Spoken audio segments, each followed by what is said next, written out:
डाकू मानसिंग झाला. आठवण होते ती गत जीवनाची.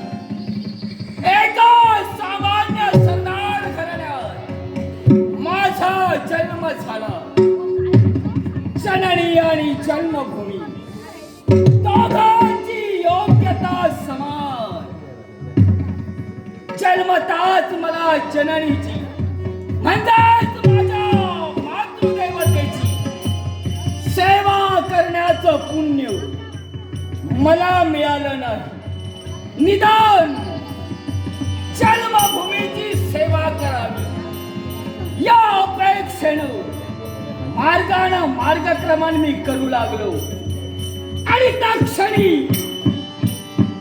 अक्कलकोटीचे राजे मालोजी भोसले यांच्या सैन्यात मी भरती झालो. आणि त्याच वेळी काही युद्ध प्रसंगी या मानसिंगनं स्वतःचा पराक्रम सिद्ध करून दाखवले. आणि त्याच पराक्रमावर संतुष्ट होऊन मालोजी राजे भोसले यांनी मला सरसेनापती पदाचा बहुमान दिला. तोच बहुमान मिळताक्षणी या मानसिंगच्या गरजा वाढू लागल्या. आणि त्या गरजा कोणत्या तऱ्हेनं परिपूर्ण कराव्या याचाच विचार मी करत होतो.